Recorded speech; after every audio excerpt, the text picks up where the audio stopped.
Quando falamos de Pig, quase tudo gira em torno do colapso, a infecção, os infectados, os conflitos e as perdas. Mas existe uma parte essencial da história que raramente recebe a atenção que merece: o mundo antes de tudo isso acontecer. Antes da infecção, antes das barricadas, antes da fuga constante, existia um mundo funcional. Um mundo imperfeito, como qualquer outro, mas ainda assim organizado. Havia rotina, havia estrutura, havia futuro. E entender como esse mundo funcionava é fundamental para compreender por que o colapso foi tão devastador. Porque Pig não é apenas uma história sobre o fim do mundo, é uma história sobre o que foi perdido quando ele deixou de funcionar. Então hoje, a pergunta não é como tudo acabou, mas sim como era o mundo de Pig antes do caos. O que existia ali que nunca mais pôde ser recuperado? E por que o surto representou uma ruptura social tão profunda e não apenas uma crise biológica? Mas antes de entrar no assunto, quero avisar que meu servidor do Discord já está aberto. O link está na descrição. Lá vocês podem conversar comigo e com a comunidade sobre Pig, teorias e tudo o que envolve o canal. Agora sim, vamos ao vídeo.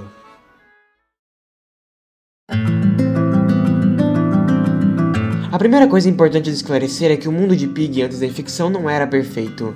Ele não é apresentado como uma utopia, mas ele funcionava. Havia cidades organizadas, ruas habitadas, prédios com funções claras. Havia trabalho, deslocamento, rotina. As pessoas tinham horários, compromissos e responsabilidades. O simples fato de existirem locais como escolas, estações policiais, hospitais, metrôs e bairros residenciais já indica uma sociedade estruturada. Não se trata apenas de cenários jogáveis, mas de fragmentos de um mundo que seguia regras. E esse detalhe é importante porque mostra que o colapso não aconteceu em um cenário já decadente, ele aconteceu em cima de algo que ainda se sustentava. Antes do surto, a sociedade de Pig contava com figuras claras de autoridade. A polícia existia, patrulhava, investigava e mantinha a ordem. Havia confiança nessas estruturas. As pessoas acreditavam que diante de um problema, alguém estaria lá para resolver, que existiam protocolos e que o sistema funcionaria quando fosse necessário. Esse é um ponto crucial. O colapso da autoridade não acontece porque ela nunca existiu, mas porque ela falha quando é mais necessária. Quando a infecção surge, o mundo não entra imediatamente em anarquia. Ele tenta reagir usando as ferramentas que já tinha, mas essas ferramentas não foram feitas para lidar com algo tão profundo. Outro pilar fundamental do mundo pré-caos é a estrutura familiar e comunitária. As pessoas não viviam isoladas, elas tinham famílias, amigos e vizinhos. Esses detalhes mostram que havia intimidade, convivência e continuidade.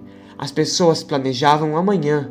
Havia aniversários, refeições em família, conversas triviais. E é exatamente por isso que a infecção é tão cruel. Porque ela não destrói apenas corpos, mas interrompe relações que estavam em pleno funcionamento. Quando vemos personagens infectados presos a lugares familiares ou reagindo a rostos conhecidos, isso só é possível porque antes, esses vínculos existiam de forma sólida. O mundo de Pig também pressupunha educação e progresso. A existência de escolas e centros de aprendizado indica que havia investimento no futuro. As pessoas estudavam, trabalhavam e se especializavam. Havia carreiras, havia objetivos de longo prazo. A vida não era apenas sobrevivência, ela era construção. Isso reforça uma ideia central. O surto não destruiu apenas o presente, mas anulou o futuro. E depois da infecção, ninguém mais planeja a longo prazo. As decisões se tornam imediatas, reativas e desesperadas. O contraste com o mundo anterior é brutal.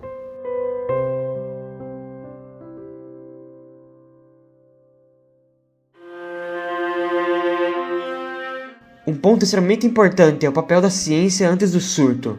Diferente de muitas narrativas pós-apocalípticas, a ciência em Pig não começa como vilã, ela surge como esperança.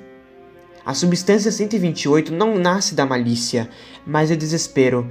Ela é criada em um contexto onde ainda se acredita que o conhecimento pode salvar vidas. Isso é essencial para entender personagens como Mr. P. Antes do erro, ele não é um vilão, mas alguém que confia no progresso científico e acredita estar fazendo a coisa certa. O problema não é a ciência em si, mas a pressa, o medo e a incapacidade de prever consequências humanas. Antes de ser associado à queda do mundo, Mr. P faz parte desse sistema funcional. Ele existe dentro de uma sociedade que ainda acredita em soluções racionais. Ele representa uma figura comum em histórias de colapso, alguém que tenta salvar algo específico e acaba desencadeando algo irreversível. Mas nesse ponto da história, isso ainda não aconteceu. O mundo ainda confia, ainda acredita que erros podem ser corrigidos, e é exatamente essa confiança que torna a ruptura tão profunda. Quando a ficção se espalha, o impacto vai muito além da biologia. O que entra em colapso primeiro não são os corpos, mas as estruturas sociais.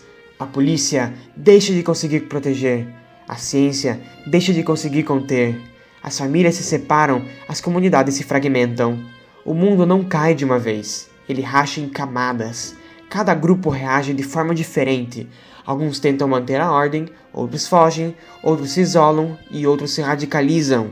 Mas todos partem de um mesmo ponto: a quebra de um sistema que antes funcionava. É por isso que Pig não trata o apocalipse como algo imediato, mas como um processo de desintegração.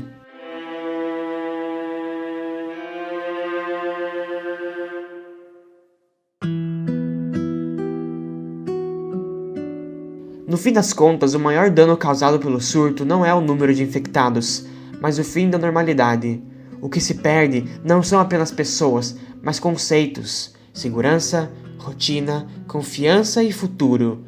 Quando olhamos para o mundo de Pig depois do caos, tudo gira em torno da adaptação, mas entender o antes é entender o tamanho da perda. Porque nada do que veio depois consegue substituir completamente aquilo que existia.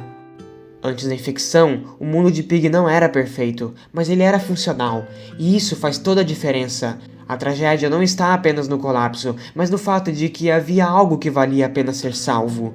Algo que fazia sentido, algo que poderia ter continuado existindo. E é justamente essa perda que molda todas as decisões que veremos nos próximos vídeos. Cada personagem carrega, à sua maneira, os restos desse mundo antigo. Entender como tudo era antes do caos não é nostalgia, é contexto. Se você percebeu detalhes do mundo pré-surto que eu não mencionei aqui, ou tem uma interpretação diferente sobre como essa sociedade funcionava, deixe seu comentário. Nos próximos vídeos, vamos começar a olhar para os personagens que viviam nesse mundo e para os traumas que nasceram quando ele deixou de existir. Lembre-se de entrar no meu servidor de Discord para continuar essa discussão com a comunidade. Obrigado por assistir e até a próxima.